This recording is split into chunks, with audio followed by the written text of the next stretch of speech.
What's up, guys? Welcome to Life of Acro. I'm Acro Brandon and this is my life. Today the question is can you fly the Skydio 2 with the controller and the beacon at the same time?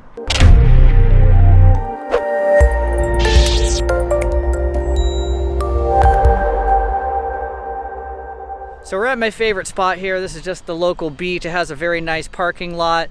It's the most open space that you're gonna find in freaking Connecticut. There are some power lines. So what we have learned from crashing my drone last time is we're gonna put it up a little bit higher. The nice thing about this area is if it works, and I have already tested connecting the beacon and the controller to the drone at the same time, that does work. But over here on the other side of the beach, I tend to lose the GPS signal with the beacon every now and then, and that might actually work to our advantage because what's happening is we want it to follow the beacon, and we're going to be using the car today because it's 40 degrees out. But what if it loses track of you, right? If you are using the beacon with the phone is connected to the beacon, which is then connected to the drone. That means you would have to go back and reacquire a lock. But if the controller is still connected, which gives you lots of range, it means that once you have a disconnection from the beacon, you could actually just fly the drone back to your location, hopefully reestablish a connection, and then carry on with your work. So we're gonna do a little parking lot test here. It is a little bit breezy out, so I'm not gonna go too fast. So before we go into the next section of the video, I'm just going to give you the TLDR right now so that way you don't have to suffer through it. So if the question is, can you use the beacon and the controller at the same time with the Skydio? The answer is yes. Now, given the current circumstances that I was in, it's like 40 degrees out, the winds were a little bit high. I was not in a position where I was ready to really drive around and see what the drone could do, but as a proof of concept, it definitely works. Now, before a skill had been selected, flying the drone around left, right, up, down, that all worked fine. So as soon as you select a skill, then the controller really becomes useless in the sense of it's almost like using the cell phone and tapping either away or higher or lower. So if you're not familiar with the beacon, it has 4 distance settings. There's like 4 of them, right? 1 is close, 4 is as far away as it goes. And as you progress through those, the drone moves backwards and up at the same time. While it was in the closest setting, I was unable to get it any higher than like 25 or 30 feet. What would be ideal for me, what I wanted was the closest setting, but it up 100 feet so you get that straight down bird's eye view. And I don't know if that's possible, or maybe it's just something that wasn't available in the fixed tracking mode. However, as I did push it out to its furthest distance, I was able to get it up to about 170 feet, and the controller really wasn't pushing it up much higher. I probably could bring it down lower, and that's something we need to test for a different day and a different style of shooting. So in the beach area where I was located, I did pull a quick lap, only doing 15 miles an hour down around the corner and coming back. We did start to lose visual lock a couple of times, but we never got a full loss of GPS to where I could try and connect with the drone via the controller and fly it back. So we will have to try that on another day when conditions are better. So if you do decide to watch the rest of the video, I did screencast off of the phone. I obviously had the Skydio and then I had the GoPro, so it's me kind of tinkering and playing with it so you can see it in real time. However, if you're just here for the answer, yeah, it does work. Proof of concept is there. We need more testing. Okay, so we got the GoPro in the car, little car cam action. We've got the drone set up. I got the beacon, which is looking for the drone right now and connecting.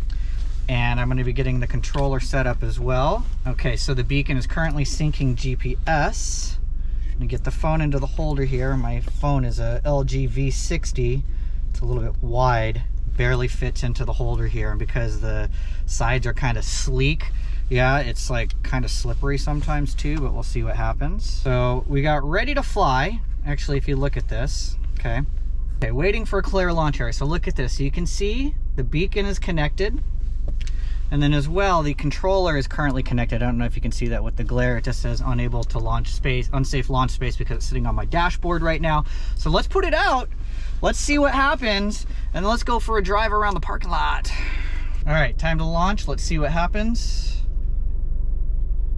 Yeah, and let's see what the beacon says for right now. Paused for select track on the beacon. Okay, I'm gonna keep that on the dashboard.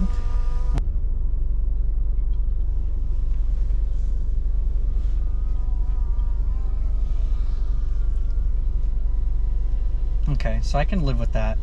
So let's put it up a little bit higher. Let's see what's happening here, yeah?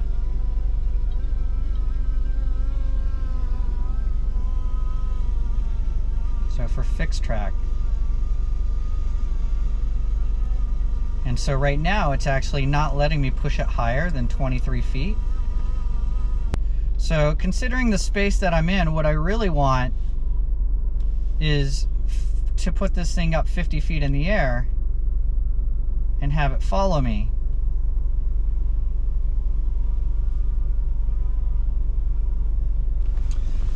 Because what happens if I give it a further away action, right? It's over here, this is good. And if I push it out further, it's going out further. It's out at 50 feet, but I want it to get higher. I want an elevation of at least 75 feet. Let's try the fourth setting. This is as far away as I can push the drone. Okay. And I want it to be nice and high. I'm going to put it up to 100 feet, supposedly, according to the screencast here. Let's say 117 is the most. Okay. All right. So let's try going around the parking lot. And I can see it up there. Yeah. I think it's just high enough. It's not high enough for me to go drive the streets, but it will be high enough for me to drive around the parking lot, and hopefully it'll stay. I guess I want it to stay to the inside of me, so I guess we'll see what happens when I start to go. I want to boost the light. It looks a little bit dark again. Let's just go to auto ISO with a half EV comp. Okay, so let's just see what happens here.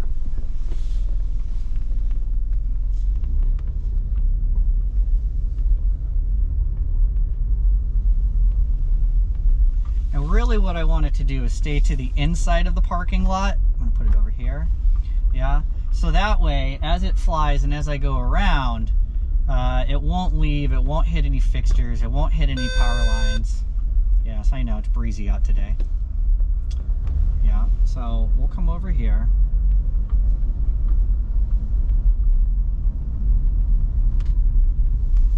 I can see it right above, so we have good height. We have good height for this location. Yeah.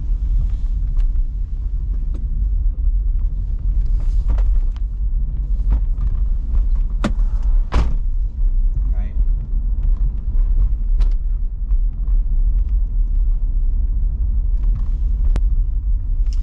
So I feel like there are some controls. Let's see what happens if we take it and we try to push it to the right or to the left. So in fixed track mode, the controller isn't having a whole lot of response, okay? However, let's see what we got up here. I think we have good height. Let's drive over to the other section, okay? I'm going to, yeah, we're definitely high enough. I'm gonna have it move over to this side, to the front right.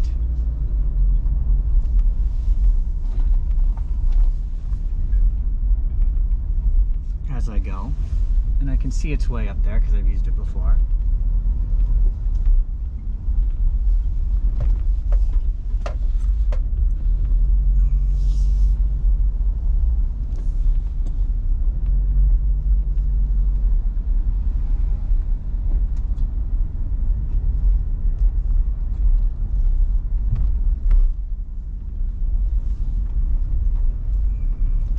Come over here to the right. We'll see if it loses anything over here. Like I said, it is a little breezy out today.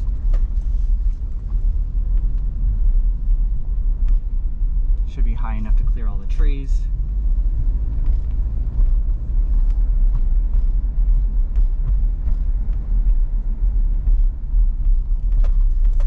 Put it over here to the right side over the fields.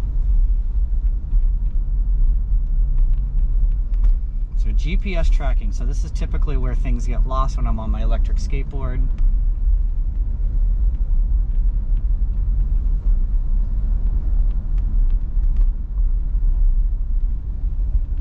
And then from here, so it's doing a pretty good job, yeah? So let's flip it around. It should stay right there as I come to the other side, and then we'll see how it tracks from out there. This time it might get a little more complicated because as I do that, it's going to be a little further away. It's not going to have the visual lock, and it's really going to have to use the GPS signal from the beacon. So we'll make a U-turn here in just a second.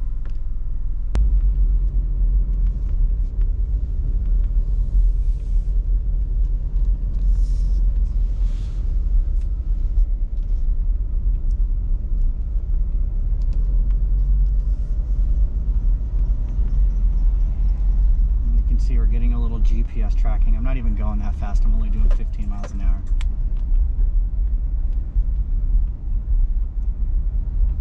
So it is keeping up. That's good.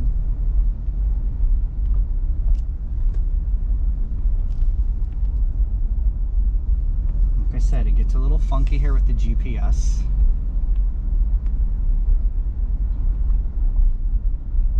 It's actually doing a pretty good job. I'm surprised.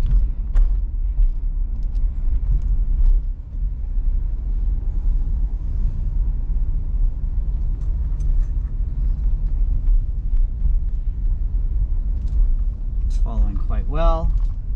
Good. And then we're going to bring it back to the parking lot. Battery's getting low, probably due to the cold weather.